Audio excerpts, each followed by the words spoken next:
This would have been the first exercise that you might have encountered when you thought about fitness or building a physique for yourself. Today, I talk about the push-up.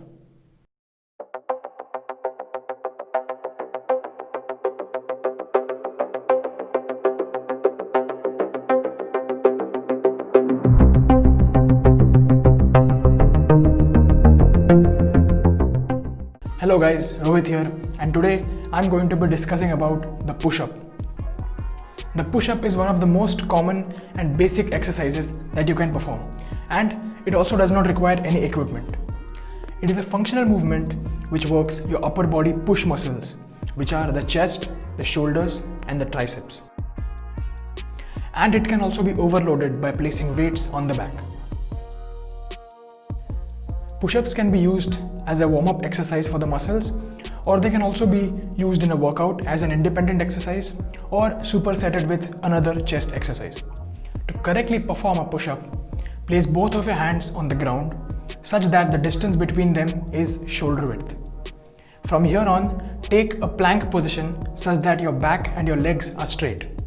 From this position, bring yourself closer to the ground by bending at the elbows.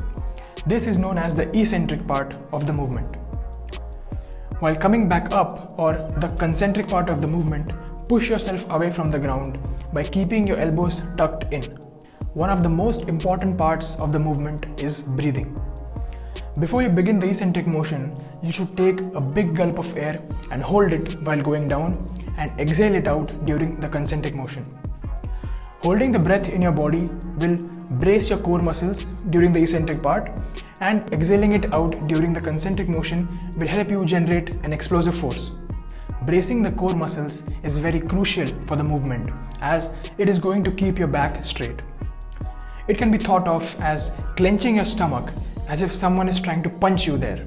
During the exercise, the natural tendency of your torso is to slump down because of gravity. So when you hold a deep breath and brace your core muscles, they essentially squeeze around your torso and keep it straight. So when you overload this exercise, you are training core stability and strength to a small extent. But push-up should not be used as a core exercise because the load put on the core is far less than what is actually put on your pushing muscles. One major mistake that you might make as a beginner would be to flare out your elbows. This is because the triceps play a major role in this movement, and they are usually not used to being loaded up with such weight. And because of this, your body naturally tries to flare out your elbows, which increase the involvement of the chest and the shoulders. Even though this sounds good, this puts stress on the rotator cuff in the shoulder and is bad for shoulder health in the long run. Another mistake which you could make while performing the push-up is to look straight ahead while performing it. This is going to bend your spine at the neck, and as you overload this exercise and over the course of time, it may lead to serious neck issues. Hence, while performing the push-up, you should look straight down. One frequently overlooked aspect of the push-up is scapular protraction. Scapular protraction consists of pushing the shoulder blades out and apart. This is going to increase the involvement of the shoulder in the movement. Not protracting the scapula while performing the push-up will lead to the strain being put on the trap muscles. If you have difficulty in performing the push-up right away, you could try an easier version of it, which is the knee push-up. In the knee push-up, instead of placing your weight on both of your hands and your feet, you're placing it on both of your hands and your knees. This will make it easier for you to understand the motion. As your strength develops, you can increase the difficulty by placing the knees farther and farther away from your hands, to a point where you can actually perform a complete push-up with your feet.